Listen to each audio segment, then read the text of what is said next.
Saya mau bicara tentang uang dan rasa cukup. Itu judulnya. Ambil Alkitab dan catatan juga. Buka bersama dengan saya di 1 Timotius pasal yang ke-6. Ayat 6 sampai 10. Uang dan rasa cukup. Kita akan baca ya. Memang ibadah itu kalau disertai rasa cukup memberi keuntungan besar. Sebab kita tidak membawa sesuatu apa ke dalam dunia. Dan kita pun tidak dapat membawa apa-apa keluar. Asal ada makanan dan pakaian cukuplah. Tetapi mereka yang ingin kaya terjatuh ke dalam pencobaan, ke dalam jerat, dan ke dalam berbagai-bagai nafsu yang hampa dan yang mencelakakan. Yang menenggelamkan manusia ke dalam reruntuhan dan kebinasaan. Karena akar segala kejahatan ialah cinta uang. Sebab oleh memburu uanglah beberapa orang telah menyimpang dari iman dan menyiksa dirinya dengan berbagai-bagai duka. First thing first, yang pertama Anda harus tahu bahwa uang itu berkat atau kutuk tergantung dari hati kita. Tergantung dari sikap hati.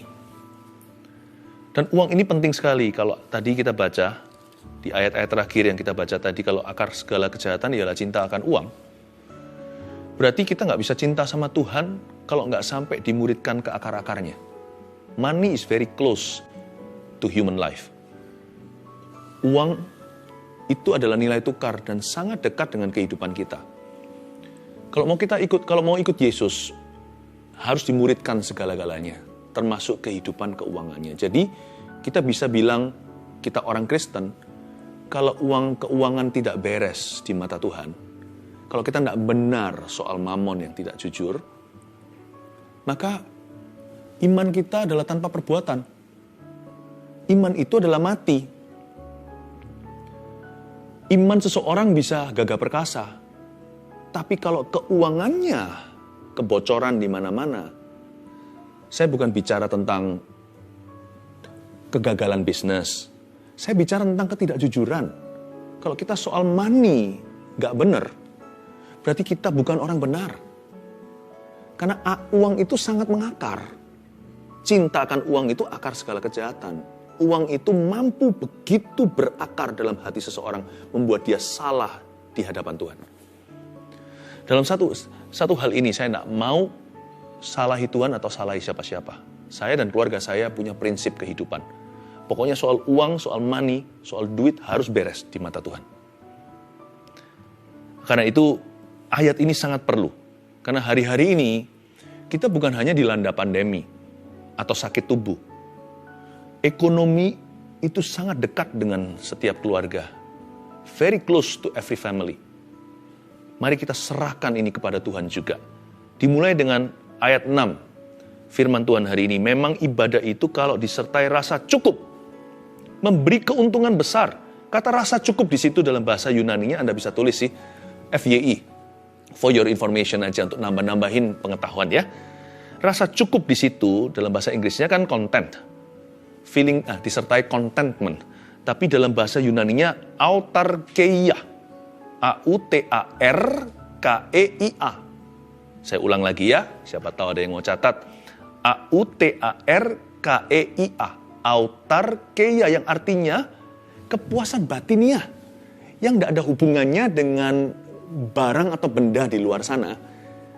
Ini maksudnya adalah perasaan syukur yang mendalam, yang tidak ada hubungannya dengan kita punya banyak atau kita sedang dalam kekurangan. Autarkeia, rasa cukup itu berakar pada Tuhan. Itu maksudnya. Dan ternyata rasa cukup ini di area keuangan ini merupakan area yang sangat-sangat licin buat orang-orang Kristen terutama. Buat anak-anak Tuhan tanpa kecuali. This is a slippery area atau area abu-abu. Makanya kita harus mengundang Kristus ke situ. Saya kasih contoh ya, rasa cukup itu bisa tidak terjadi dalam kehidupan kita tanpa terdeteksi. Itu bisa menjangkit hati kita tanpa kita duga, dan kita nggak kerasa, ternyata kita sudah jadikan mamon sebagai Allah. Contohnya, kalau kita mulai kekurangan defisit di area ini, dan mulai hilang rasa cukup, mulai hilang contentment atau autarkeia itu, Anda bisa uji, lab test sendiri. Begini, kalau kita dapat barang, benda, atau dapat keuntungan, berapa lama sih kepuasannya? Mobil baru, rumah kali, atau dapatkan promosi, gajinya bertambah, atau tiba-tiba dapat dividen, atau misalkan Anda dapat sebuah keuntungan, orderannya luar biasa, atau Anda bisa beli barang yang selama ini Anda idam-idamkan, sebuah benda yang Anda mimpikan. Coba tanya, rasa cukup kita itu di level berapa antibodinya? Itu loh, markernya itu setinggi apa, atau sedang defisit hari ini, Anda dan saya bisa mengerti dan tahu dan mengenali diri sendiri ketika kita dapat barang itu yang kita harapkan, yang kita doakan, benda materi. Berapa lama kepuasan hatimu? Kalau bentar aja udah craving for more, sudah haus dan lapar untuk memperoleh barang baru, bentar aja udah bosen nih, maunya sesuatu yang lain lagi, atau segini gak cukup, dahulu aku idamkan, sekarang dosisku bertambah, alias seleranya semakin besar. Kalau sampai seperti itu, ingatlah bahwa autarkeia itu, atau rasa cukup atau contentment itu telah berkurang dan mulai minggat dari hatimu. Memang ibadah itu kalau disertai rasa cukup memberi keuntungan besar. How long is your satisfaction? Lalu kalau kehilangan barang, benda, apalagi uang, how deeply grieved are you? Kita sedepresi apa, sestres apa? Sampai pada taraf ingin bunuh diri nggak? Sampai pada titik di mana aku nggak mau hidup lagi, rasanya udah nggak bergairah hidup, sapa kanan kiri, untuk cium dan peluk keluarga sendiri, untuk beraktivitas, apalagi ibadah, cari Tuhan, berdoa, udah nggak nafsu, udah nggak pingin. Kalau sampai kita gara-gara kehilangan benda, barang, atau uang, kita menjadi orang yang paling depresi dan malang di dunia, then please know this, that Mammon is your God. Bahwa Mammon adalah Allahmu, bukan Tuhan. Nggak ada orang bisa melayani dua Allah. Kita melayani Tuhan atau melayani Mammon. Mammon melayani kita, uang harus menjadi hamba. Tapi ketika uang jadi tuan, kita harus tahu kapan itu terjadinya. Yaitu kalau kepuasan batinia kita terhadap barang itu lekas menguap. Atau kita terlalu stres kalau kehilangan barang, apalagi kalau kehilangan uang. Baik itu ditipu orang, jatuh bisnisnya, atau mengalami kerugian. Kalau Anda sampai stres setengah mati, depresi, bahkan lihat keluarga aja sudah nggak selera cinta. Apalagi lihat Allah udah kecewa. Dan mungkin ada baiknya sekali-kali terpukul begitu. Supaya kita itu nilai kekalnya tidak diambil. Supaya suatu hari masuk surga, kita itu nggak masuk setengah orang. Supaya kita masuk segenap hati. Memang ibadah itu kalau disertai rasa cukup memberi keuntungan besar. Apakah keuntungan besar daripada rasa cukup atau autarkeia itu? Apakah keuntungannya merasa content? Yang pasti kita bisa puas dengan kehendak Allah. Bisa puas dengan hadirat Allah.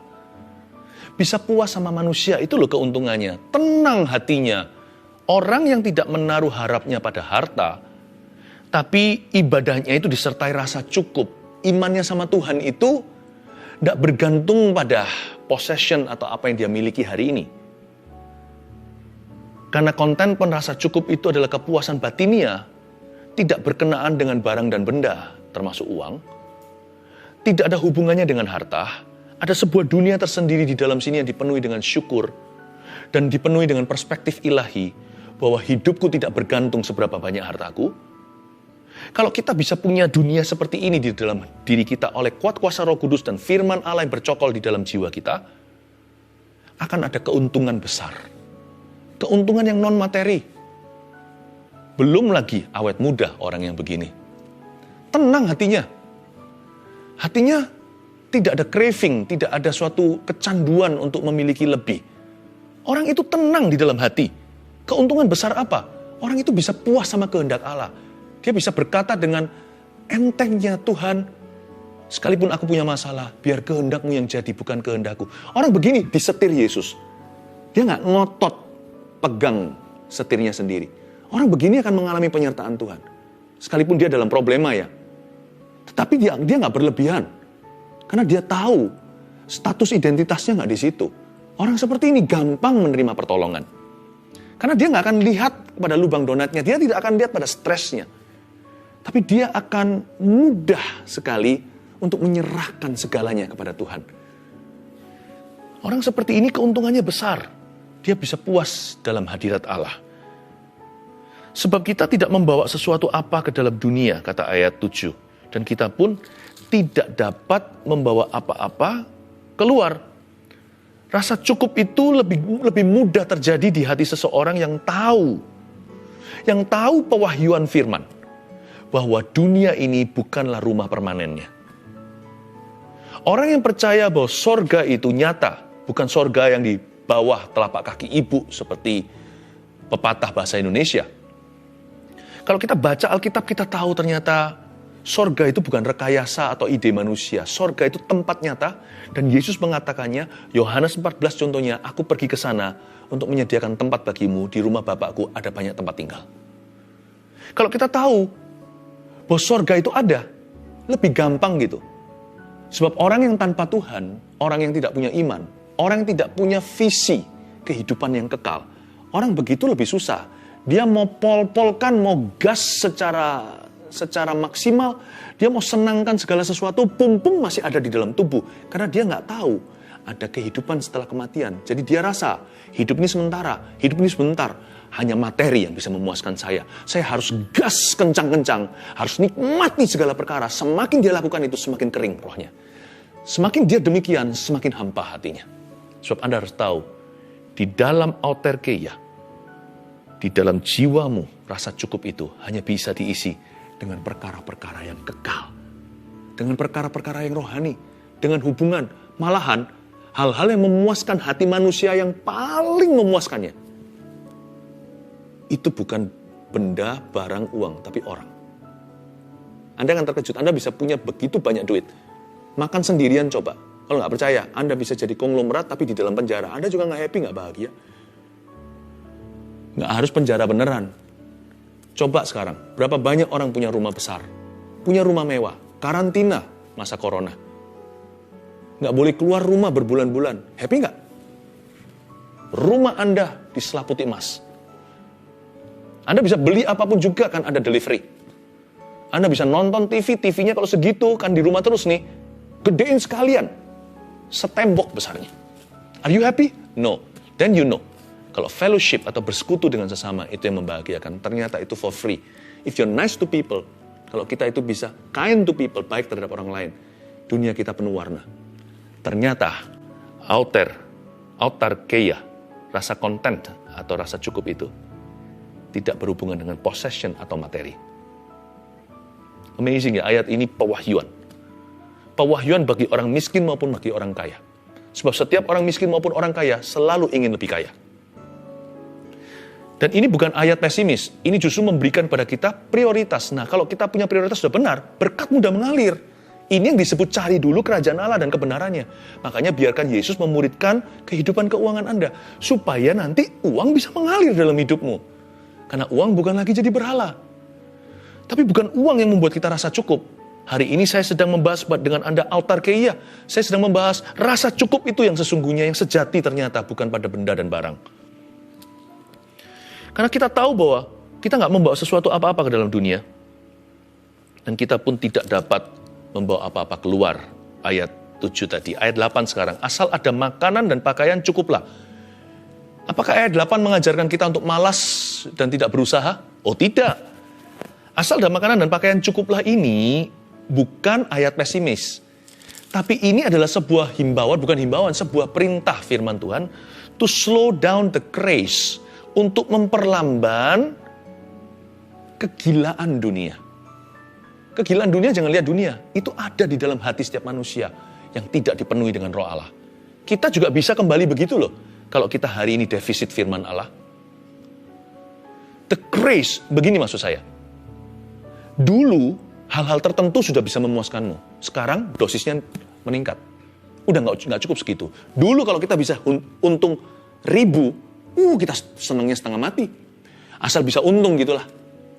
Naik tiba-tiba seleranya, semakin bernafsu. 1.000 nggak cukup, harus juta.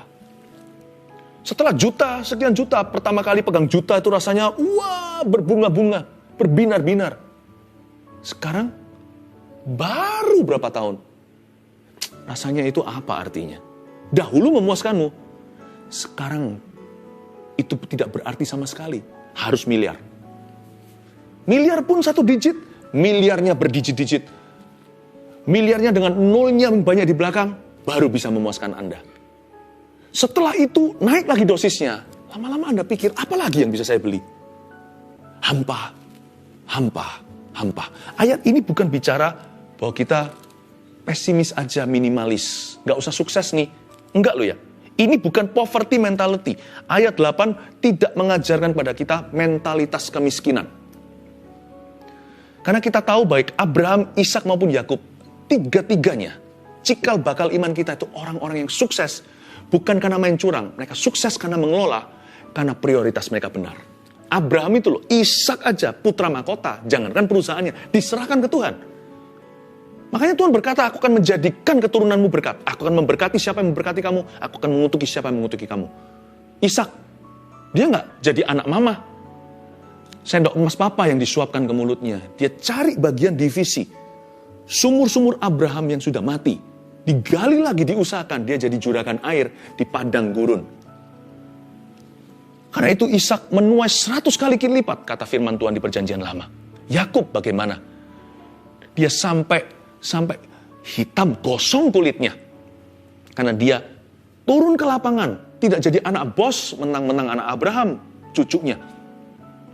Tapi dia sendiri melakukan dengan turun tangan, menggembalakan domba-domba dan kambing dari tangan Laban. Sehingga dia menjadi lebih besar daripada uncle paman atau papa mertuanya. Coba bayangkan. 3 orang-orang ini tidak ada poverty mentality. Mereka tidak pernah berkata asal ada makanan dan pakaian cukuplah dalam tonasi yang salah. Tapi ayat ini gini loh. Bro, gitu kira-kira. Sudahlah. Kamu mau punya berapa duit? Berapa banyak harta? Makan juga cuma 3 kali sehari kalau nggak kolesterolan. Atau lebih sedikit-sedikit boleh lah ya, tapi nanti harus diet kemudian. Asal ada makanan dan pakaian cukuplah. Mau cari apa? Mentalitasnya mengelola. Bukan taruh identitas di situ. Andai ku kaya, sik asik. Bukankah ada lagu seperti itu? Zaman dulu, berapa puluh tahun lalu. Di televisi-televisi Indonesia, belum zamannya YouTube nih. Ya kan? Lagu anak kecil. Andai ku kaya, ku kaya. Jangan, kalau kita punya mentalitas gitu, andai ku kaya, ayat ini adalah antibiotiknya. Ini netralisirnya, ini vaksinnya. Asal ada makanan dan pakaian, cukuplah, sayang. Cukuplah. Mau cari apa? Mentalitasnya mengelola. Memuliakan Allah dengan harta kita. Dan menikmati dengan cara yang baik dan proporsional. Sebenarnya manusia itu nggak butuh banyak harta sih. Kalau sampai banyak harta itu kepercayaan. Kita per orang, per individu itu sedikit harta secukupnya aja. Berikan pada kami hari ini makanan kami secukupnya. Secukupnya aja, hidup kok. Nikmat kok. Makanya itu slow down the craze. Tolong diperlamban overdosisnya. Dibuat ada pelan perkembangan nafsunya. Dibuat lebih relax gitu. Dibuat lebih tenang. Upgrade keinginannya. Ayat 9. Tetapi mereka yang ingin kaya terjatuh ke dalam pencobaan, ke dalam jerat dan ke dalam berbagai-bagai nafsu yang hampa dan yang mencelakakan, yang menenggelamkan manusia ke dalam keruntuhan dan kebinasaan. Nah ini dia, ini masalahnya di sini. Tetapi mereka yang ingin kaya, jadi bicara kepada orang miskin maupun orang kaya, karena orang miskin dan orang kaya dua-dua selalu ingin lebih kaya. Tetapi mereka ingin kaya. Apa salahnya dengan ingin kaya? Bukan. Yang di sini ingin kaya jadi motivasi. Tapi kalau kita jadikan itu ambisi kerja itu nggak apa-apa. Kita mau sukses, kita mau berhasil. Kita jual barang, mau laku barangnya. Haruslah, itu lumrah. Tapi kalau ini jadi motivasi menggantikan Allah. Uang itu punya unsur seperti Tuhan. Dia mencoba uang kalau tidak kita kendalikan dengan iman yang sehat, dia akan liar dan berusaha untuk menjadi KW-nya Tuhan. Karena uang bisa memberi kita rasa aman yang palsu. Uang itu punya karakteristik yang meniru Tuhan. Dia bisa memberikan kepada kita jaminan masa depan. Dia seolah-olah bisa membeli segala sesuatu. Mau coba KW meniru kemahakuasaan Allah. Tapi uang bukan Allah.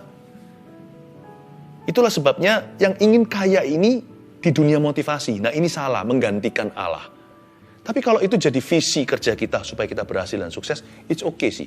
Tapi yang masalah di sini adalah kalau mereka yang ingin kaya terjatuh ke dalam pencobaan. Garis bawahi kata pencobaan. Jatuh ke dalam pencobaan. Nah ini bagi orang yang suka tergesa-gesa ini. Ini mulai masuk spekulasi ini. Ke dalam jerat, ada kata jerat di situ. Nah masuk jebakan. Jadi agak buta, kurang matang decision atau keputusannya. Karena dia merasa keuntungan, sudah lambai-lambai tangan, sini. Dia nggak pikirkan hulu ke hilirnya. Nggak lihat prosesnya. Kenapa gitu? Karena ke dalam jerat dan ke dalam berbagai-bagai nafsu yang hampa dan yang mencelakakan dan menenggelamkan manusia ke dalam keruntuhan dan kebinasaan. Ada kata pencobaan, nafsu, ada kata keruntuhan, kebinasaan setelah kalimat mereka yang ingin kaya. Hati-hati dua hal ini ya. Orang yang suka ambisi di area baru sedangkan dia tidak menguasai bidangnya. Dia nggak lihat prosesnya. Be very careful. Satu bidang itu salah atau benar, asal itu bukan kriminalitas. Itu nggak bisa, itu relatif per orang. Bidang itu benar buat saudaraku, tapi kalau saya masuk ke situ saya salah, karena saya nggak menguasai bidang itu. Saya berjudi di sana. Bagi orang lain mereka itu study for it. Mereka belajar. Bagi mereka bukan area abu-abu. Bagi mereka di situ adalah suatu medan perang yang mereka terlatih untuk itu. Saya nggak begitu. Jangan coba-coba. Belajarlah setia dengan 5 roti 2 ikan. Apapun yang setelah Anda jalankan, sinergikan hidupmu dengan itu. Dan belajar tanggung jawab dulu dengan hal yang demikian. Miliki perencanaan yang matang, karena itu jangan rencana sendiri. Libatkan keluarga. Alangkah baiknya suami istri sama-sama bertumbuh dalam Kristus. Supaya nggak seperti Anania Safira, saling menjatuhkan. Malah justru saling melengkapi, saling memperingati. Menjadi spion kanan, spion kiri. Tapi puji Tuhan kita juga ada dalam komunitas, di gereja yang saya gembalakan. Ada pemimpin-pemimpin rohani yang selalu membantu mereka, yang tidak memanipulasi. Tidak ingin diberi apa-apa dari sukses orang. Benar, kami ini kerja. Kami ini kerja dengan giat lebih daripada banyak orang. Sehingga kami hidup secara sah. Tetapi orang-orang yang ada di sekeliling kami doakan supaya mereka sukses. Untuk mereka, bukan untuk kita. Tujuannya adalah supaya Tuhan disenangkan. Libatkan orang-orang yang baik, yang dapat dipercaya, yang dewasa rohani. Jangan Anda itu masuk ke dalam sebuah area baru hanyalah bermodalkan ambisi atau spekulasi, namun tanpa disiplin yang tinggi. Ada area-area yang memang judi, tapi Anda jangan tanya sama saya, contohnya kayak saham. Saham itu judi atau enggak? Loh, tergantung, ada cara orang bermain untuk ambil keuntungan secepat-cepatnya, lalu gila-gilaan, uang pas-pasan dicemplungkan semua. Itu salah sendiri, bukan? Saya akan berhati-hati memberi nasihat apapun. Saya ajak Anda berpikir aja daripada saya memutuskan untuk Anda. Begini ya, bagi orang yang punya sifat suka berjudi, apapun jadi, jangankan saham atau apa, olahraga aja jadi judi. Hari ini hujan atau enggak, taruhan. Apapun dipertaruhkan. Kalau yang seperti itu, mendingan cari kerja yang absah. Mendingan cari sesuatu yang sifatnya itu Anda bisa dimonitor. Dan Anda juga bisa bertumbuh perlahan-lahan. Tapi ada area tertentu memang, jika itu terlalu spekulasi. Tapi kalau Anda memang terlatih dan Anda punya disiplin yang tinggi, budgeting Anda jalan. Anda punya budget tertentu untuk sesuatu hal. Bukan kriminalitas, sesuatu yang baik, namun sesuatu yang beresiko lebih tinggi. Asal Anda tahu mawas diri, ada handremnya atau ada seat beltnya atau sabuk pengamannya, maka silakan. Tapi kalau ada di sini orang yang sudah punya penyakit judi, mentalitasnya dari dulu itu kelemahan pribadi, dan don't even think about it. Dipikirkan pun jangan, mendekati pun jangan. Sebab apapun dengan diri orang seperti ini, ya kan? Cicak atau apa itu yang biasanya di rumah kita, tokek gitu, berapa kali aja bisa buat taruhan besar-besaran sama teman-temannya. Ini ekstrimnya. Orang yang seperti ini, mendingan janganlah mikirkan yang gitu-gitu. Sedangkan orang yang disiplin tinggi pun harus super hati-hati. Please be careful. Sebab Alkitab mengatakan seperti ini. Amsal 13 ayat 11 bunyinya begini. Harta yang cepat diperoleh akan berkurang. Alkitab sudah memperingatkan. Tapi siapa mengumpulkan sedikit demi sedikit menjadi kaya. Saya ulangi. Harta yang cepat diperoleh akan berkurang. Alkitab sudah mengatakan, siapa mau cepat kaya, akan jatuh miskin. Kalau bisa, bahkan mungkin sekali untuk bangkrut total. Tapi siapa mengumpulkan dikit demi sedikit menjadi kaya. Sedikit demi sedikit, nggak tentu ribuan. Bagi beberapa orang, karena dia kerjanya itu loyal. Karena dia sungguh-sungguh tanggung jawab. Dan dia menjadi expert dan excellent dalam apapun yang dia lakukan. Dikit demi sedikit, bagi keluarga tertentu itu ribuan. Bagi keluarga lain itu jutaan. Jangan saling iri ya.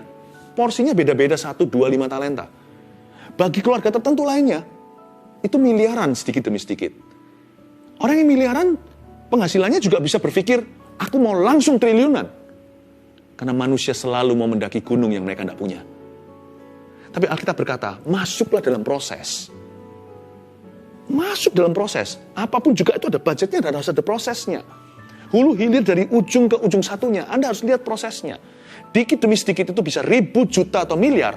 Jangan saling iri. Masing-masing tanggung jawab sendiri di hadapan Tuhan. 5 roti, 2 ikan. Baik itu 2 ikannya, 2 ikan teri. Ikan teri maksudnya. Atau 2 ikan paus. Tapi jangan langsung minta 20 ikan atau 200 sekalian. Selalu dimulai dengan apa yang Tuhan taruh di tanganmu untuk kau pertanggungjawabkan. Karena akar segala kejahatan ialah cinta uang. Ayat 10. Maksudnya akar segala kejahatan ialah cinta uang itu apa? Uang itu bukan akar kejahatan loh ya. Cinta akan uang. Bukan uang. Uang itu berkat Tuhan atau kutuk. Tergantung hatimu. Karena akar segala kejahatan itu bukan uang. Tapi cinta uang. Maksudnya apa? Saya kasih penjelasan simpel sekali. Akar segala kejahatan ialah cinta uang itu begini loh.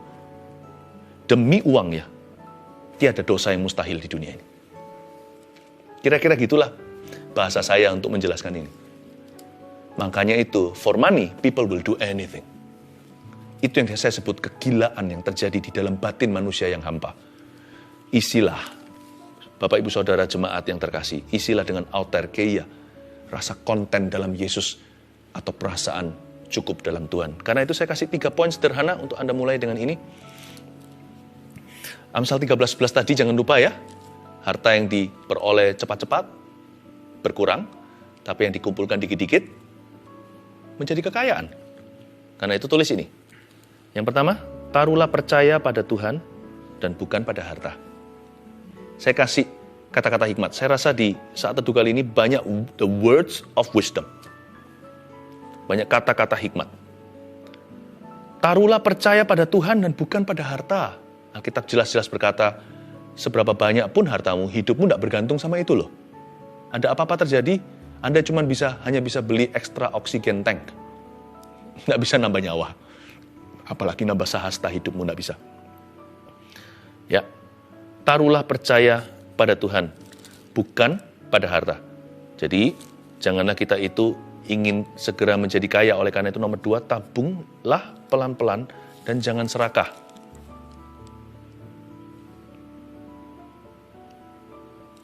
Tabunglah pelan-pelan dan jangan serakah. Jadi, tangkap ini prinsipnya dulu ya. You must have spiritual principles. You must have the right spiritual principle. Hari ini Tuhan Yesus memuridkan keuangan kita. Dan prinsip kedua yang saya bagikan tadi adalah tabunglah pelan-pelan ya, Bapak Ibu Saudara, dan jangan serakah. 3, terakhir, belajarlah memberi. Dan nikmati dengan keluarga. Jangan hanya nikmati kalau dapat barang atau benda. Sama keluarga itu nikmati pemberian. Maksudnya nikmati roh memberi. Bersama-sama dengan keluarga, kita bisa memberi. Itu nikmat. Jadikan itu perayaan. Nanti ya, keluarga yang bisa menikmati memberi bersama, bisa menikmati menerima bersama. Berkat-berkat dari Allah. Belajarlah memberi dan nikmati dengan keluarga. Dan juga berarti, nikmatilah keluargamu. Hari ini apakah Anda kaya atau miskin, kita punya atau kekurangan, you can always enjoy your God. You can always enjoy your family. Kita selalu bisa menikmati Tuhan dan selalu bisa menikmati keluarga kita. Ada El Shaddai soalnya. Ada Allah yang Maha Kuasa pernah berkata seperti ini. Bukankah Tuhan sudah berfirman? Jangan takut. Sekali-kali aku tidak akan meninggalkanmu, tidak menolakmu. Aku akan memeliharamu. Yehova Jireh itu sungguh-sungguh nyata dalam kehidupan orang yang percaya.